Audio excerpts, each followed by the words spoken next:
Smash, like most fighting games, is filled with a unique roster of characters, all of which have their own set of moves, properties, and strategies to win them a match. But although each character has a unique set of tools, you can generally categorize them into a few different playstyles. You've got your brawlers, your zoners, your all-rounders, sword characters with magic, sword characters that aren't really sword characters, but they're still sword characters, Steve, and sword characters, and a favorite for many, the Heavy. These huge brutes share some common characteristics. Their movement attributes are generally near the bottom of the cast, but paired with powerful, albeit slow moves, these characters become absolute tanks with some of the best kill power in their respective games. While some characters have to link together elaborate combos to rack on their damage or take a stock, Heavies can sometimes kill you off of, this, or this. Or just a single interaction if they make a good read or two. If you look at Smash outside of a competitive lens, the Heavies might just be some of the best characters in the game. They're hard to kill while able to find kills significantly early, their straightforward movesets and rather low skill floors make them easy to pick up and play, but once you throw those competitive lenses back on, you'll find that Smash is a game that values movement just as much as anything else at the highest level. Having not just bottom of the barrel movement stats, but generally bad recoveries as well, the archetype typically inhabits many spots of the low and bottom tiers of competitive Smash tier list, if not just flat out being the worst character. Ganondorf. Despite years of patches, this sentiment seems to remain true in Smash Ultimate as well, where we don't have any Heavies seen as top tier threat. Okay, Kazuya, Snake, and Rob are all heavy. They're Heavies? Wait, okay, it's just the Super Heavies that are bad? What? Okay. Where every Super Heavy ranks outside of the top tier, including one of Smash's original representatives, Donkey Kong. Currently ranked as a bottom 15 character, DK hasn't been amazing in Ultimate's lifespan, but I mean, come on guys, I think you know the drill by now. What if I were to tell you that there's more to this character than initially meets the eye? Today, we're going to be going over a number of incredible competitors from around the globe who have pulled off what can only be described as the Donkey Kong Renaissance in Smash Ultimate. Before we talk about Smash Ultimate though, we need to take you on a journey back in time to find out why, or probably more often why not, DK has been a good character and what they did to him in Ultimate that seemingly made the competitive scene give up on him. Like we mentioned before, DK was the initiator of the Heavy archetype in Smash Bros, debuting in the flagship title back in 1999. DK has always been one of the most peculiar characters in the game. His bulky frame gave him access to huge hitboxes you didn't see from other characters, and while these generally weren't disjointed, they gave DK options to fend off the opponent and overwhelm them with range unmatched by other characters.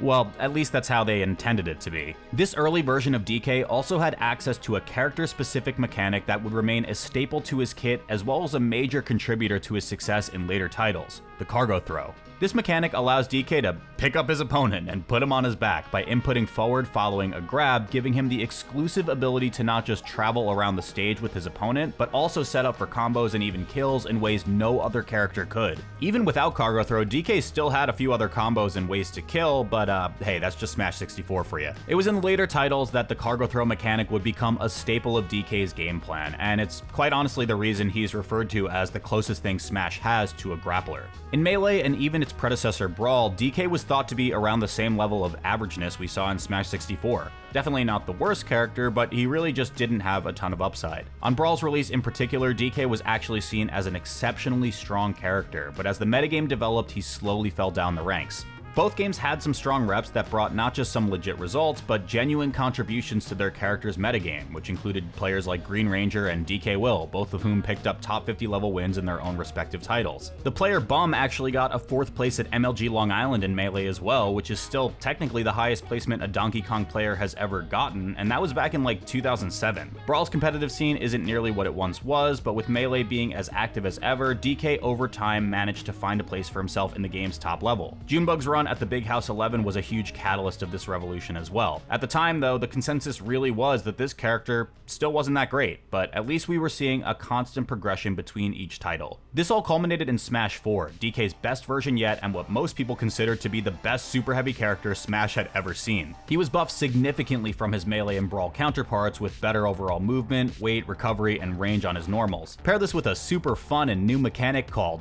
Rage, which gave players a knockback multiplier depending on how high their percentage was, and DK was already looking like an incredibly strong character right out of the box. Also, during the earlier days of Smash 4, customs were being experimented with, and yeah. that's cool. But there's one other piece of context you need for Smash 4 that made DK such a threat, and that's that grabbing was really, really good.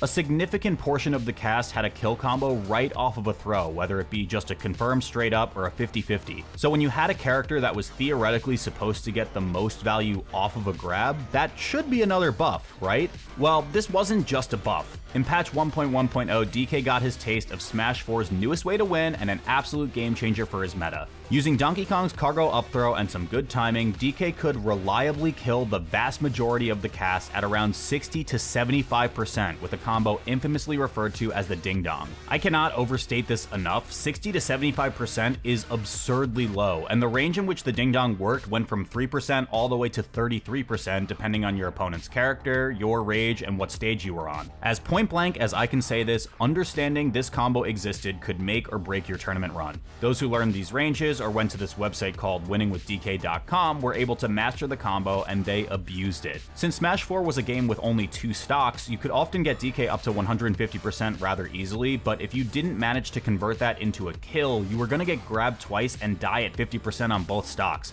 getting 2 stock despite dealing more damage to the opponent than they had to you. This, of course, led to by far DK's best results yet. He still had incredibly bad matchups, obviously, against characters like Zero Suit Samus, Sonic, or Rosalina, sure, but because of this consistent kill combo and being one of the easiest characters in the entire game to just pick up and play, he was the ultimate secondary. Tweak and Larry Lurr, 2 players ranked top 10 of all time in Smash 4, actively used DK as a secondary pick, and Tweak had even won a few major tournaments with DK listed as one of his characters. So this brings us to Ultimate, and man, the general perspective of this character had gone through what can only be described as a roller coaster. When Ultimate dropped, DK seemed like a promising character yet again. During the demo release of the game, players found out Ding Dong was removed, we'll get back to that in a bit, but his new kit had some potential. His aerial down B true comboed into up smash, the universal buffs to jump squat helped not just his ability to combat opponents in the air but edgeguard more consistently, and he was overall just a quicker character. Upon release, DK did see some decent usage in the earliest days of Ultimate, with Tweak using him to defeat top Crom Matty G en route to a major win at Let's Make Moves 2018, but these results weren't consistent. In fact, they were far from it. The greatest representative of DK during this time, though, was undoubtedly Hikaru. No, not that one. The breakout star who had made his name known worldwide in Smash 4. With a little help from a Wario secondary, Hikaru, not that one, brought DK all the way to a 3rd place finish at Umebura SP2, one of Japan's first Ultimate majors, continuing to remain a high-level threat for the remainder of the season. Combine these results with the work of Tweak and other top players, and the discovery of Ding Dong's spiritual successor, the PDKO, and DK's results were enough to firmly establish a niche in the meta. In statistician Easy Freezy's first analysis of placement percentages, DK came in with a solid score around 0.7%. Just enough to place as one of the top 40 characters in the game. However, as time went on and the competitive meta continued to develop, DK became a rarer and rarer sight in high-level brackets. While he could still take a stock off upwards cargo throw, it now required landing on a platform first, which made it a less reliable kill option. And as the rest of the cast began implementing more dangerous combos into their punish games, DK's size and awful disadvantage state became bigger and bigger liabilities. Tweak dropped the character almost entirely pretty early on, while Hikaru, not that one, continued to experiment with other mains, from Wario to Pokemon Trainer to Steve, Roy, Mii Brawler, and even Sora. The DK still came out on occasion. In fact, at 2022's Ultimate Fighting Arena, it even took sets over Gluttony and Bloom Forever, his second time bringing the King of the Jungle to a major podium placement. Hikaru's performances inspired players around the world, giving them a reason to believe in this character once again. But to the community's surprise, Hikaru would announce his retirement from Ultimate to focus on chess, no, Street Fighter 6 in mid-2023. With his departure, many felt that DK's meta relevancy had left with him. The game was improving quicker than ever at that time, but his impact on the next generation would prove to be larger than many expected. With Hikaru's presence gone in the scene, the DK player that was once in his shadow, ChunkyKong, took to the forefront of the DK metagame. ChunkyKong's competitive journey began in 2020 as a Wi-Fi warrior, and he's been one of the most active competitors in Smash Ultimate, period, having 900 events between his 2 StartGG accounts. He was first ranked in 2022, the same year Hikaru had his legendary run in Europe, and while he did come in 37 spots lower than his Japanese contender, contemporary, it was still impressive that Chunky managed to rank so high with solo DK. Chunky's year included his own insane run in his home region of Florida at Let's Make Moves Miami, defeating Quandale, WebJP, Cola, and Aaron on his run to 13th, which was his best major performance ever at the time. He did end up missing out on the 2023 ranking, usually finishing his major runs at around the 33rd place range, but his year was far from bad. He had wins on players like Mudace, Jackal, Peebnut, Capitancito, and even got a top 8 at MomoCon 2023. Chunky's 2024, however, has been exceptionally better. As of the recording of this video, he has yet to miss out on a single top 32 at 5 major tournaments in this year, which includes events in the US, Canada, and France, showing he's a threat anywhere in the world. The DK meta once again had a clear leader of the bunch, but between the past influence of Hikaru and the current results of DK as a character, he hit his apex in mid-2024. From April 27th to May 27th, DK had what can only be described as a renaissance of the character's metagame around the world, once again giving the community a legitimate reason to consider what they thought this character was capable of. Since we're on the topic of ChunkyKong also, let's start with him. During the time frame, he managed to start with the top 32 winners at Gommel X, getting a slightly easier path due to an upset, but a strong run nonetheless, finishing at 17th. But his highlight event of the year so far would come the following weekend at MomoCon 2024. After losing to Wrath on the winner's side, Chunky was determined to make top 8 for another year, no matter who was in his way. His second round of losers was against 2023's highest ranked player from the United States, Light, a player Chunky has had quite the history with. And I'm sure you can guess, big body character with bad disadvantage against one of the fastest and hardest punishing characters in the game sounds pretty rough. But unlike their previous encounters, Chunky abused aerial up B out of shield and early PS2 kills to clean up Light 3-0, and his run didn't even stop there. His next win was over DJ Don Steve to make it into top 8, and then for another first, Chunky managed to defeat Beast Mode Paul 3-2. He exited MomoCon at 5th place, losing to the eventual 3rd place finisher Jazzo. This run was arguably his best of all time, and proof that getting a top 10 win with DK wasn't just a stroke of luck. Hell, if we're talking about Light, ChunkyKong had a last stock Game 5 with Light earlier in this year, so this win probably wasn't much of a surprise to some of the tuned-in fans. What's probably more surprising is, what if I were to tell you that this wasn't even the first time that an underrated DK player upset a top 10 player in a clean sweep, and it wasn't the first time that happened even in this month?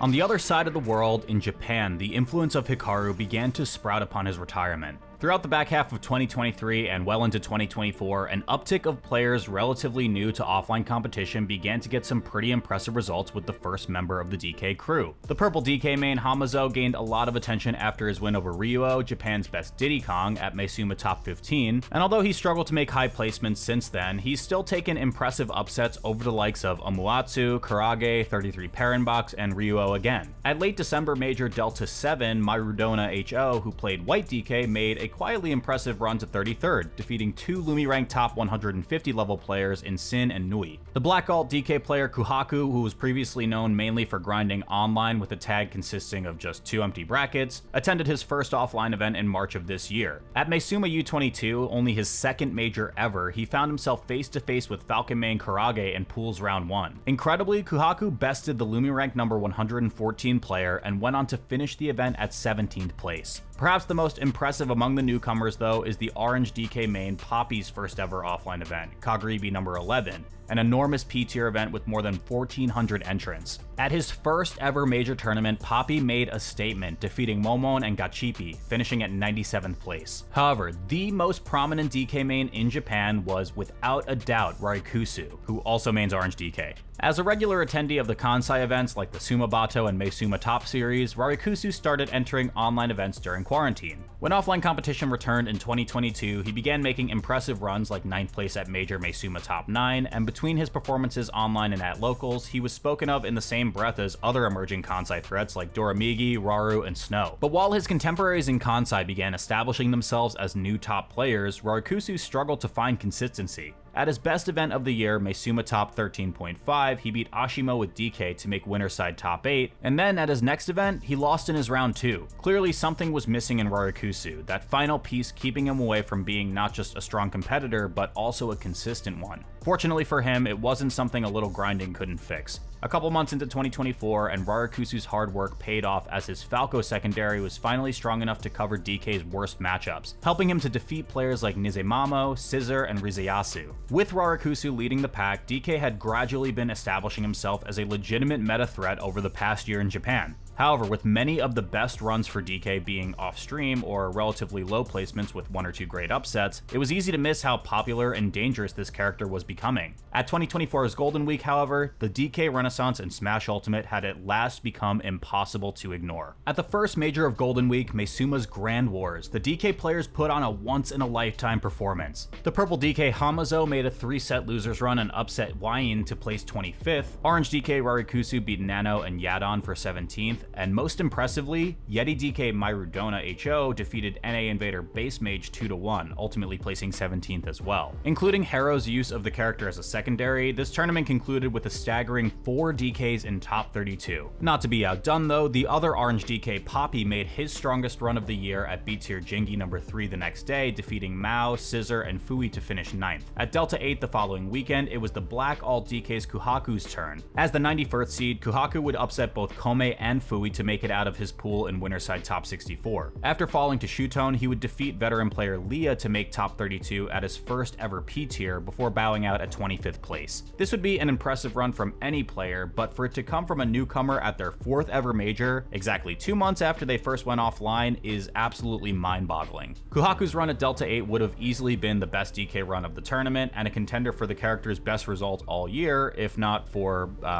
well, you already know. Rarikkusu getting a 2-0 over Spargo was never fully out of the question. It's been long known that DK has a surprisingly good matchup into Cloud. DK lives forever, puts Cloud into rough offstage scenarios, and has huge aerials to close the space against Cloud. And just like in the other games, DK can make a stock explode at extraordinarily low percents. Add that onto the volatility of best of 3 pools, and the odds of this upset certainly weren't that low. But the gap in rankings, results, and in prominence is just so wide that for many this result was completely unthinkable. After taking Game 1 over the highest seeded NA player in the bracket, Rarikkusu opened Game 2 with a 59% combo, taking the kill just 15 seconds later with an up smash out of shield. The matchup may be shaky, but it is definitely not unwinnable for Cloud, as Spargo proves much later in bracket when he eliminated Kuhaku. In this set though, Rarikkusu was in his head, and with both players on their last stock, Rarikkusu does one of the coolest things you'll probably ever see in Smash Ultimate all year. Reading that Spargo intended to try and cross up his shield, Rarikkusu preemptively turns around so he can grab him. With Cloud caught in cargo throw, it is a simple matter of jump, upwards throw, jump, up air, and Rarikkusu taking the set. For years, DK was nearly absent from the competitive meta. Easy Freezy's placement percentage stats have DK outside of the top 50 characters in the game ever since the second half of 2019. But from the results we have in 2024 so far, it's clear that DK has not only returned to meta relevancy, but he's reached a new peak in Ultimate. Easy Freezy's preliminary 2024 data places DK in the top 30 of placement percents, and when you limit the scope to Japan alone, he's actually a top 20 character. Now, this shouldn't come as a surprise. There are so many high-level DKs in Japan in particular right now that the streamer and TO Kieran Chino was able to host an online 8-person round-robin DK-only invitational, featuring all 5 of the players we've discussed here today alongside Tubasua, Harrow, and Raru's DK secondaries. It's crazy to think that DK is one of maybe 5 or 6 characters with enough top reps to fill an event like this in Japan of all places right now, but that just seems to be the world we now live in. Following the country's dominant performance at Golden Week, Japan's pipeline for new players has been widely publicized. Grind on the online ladder Smashmate and enter the numerous weekly online tournaments, get top player experience at some of the most stacked locals on the planet, and profit. Eventually you'll start turning in results at ranked events. It seems like such an incredibly simple formula, but why isn't this as effective in the US? We've touched on this in our previous video, which you should definitely check out if you haven't already, but the North American scene faces a number of problems not seen in Japan. One of the ones we admittedly didn't talk about in that last video is just the fact that the sheer distance and cost of transportation, as well as a lack of general public transit, keeps the ability to practice with other strong players offline rather difficult. On top of that, that distance also causes inconsistent connections that ruins an online experience for many players in the US. There's things you can point to in mindset or general differences in culture, but that accessibility cannot be overshadowed. Opportunity for some is one of the biggest sources of motivation for many players, and having to save sometimes thousands of dollars to travel to an event puts a different kind of pressure on you that can definitely hinder a player's ability to truly make the most of the situation. The entire country of Japan is equivalent in size to the United States East Coast, paired with some of the most advanced public transportation in the world. This accessibility and dense talent pool leads to a more casual and healthy approach to the game, to be completely honest, which in turn gives players the opportunity to take risks that you generally wouldn't see in the US scene.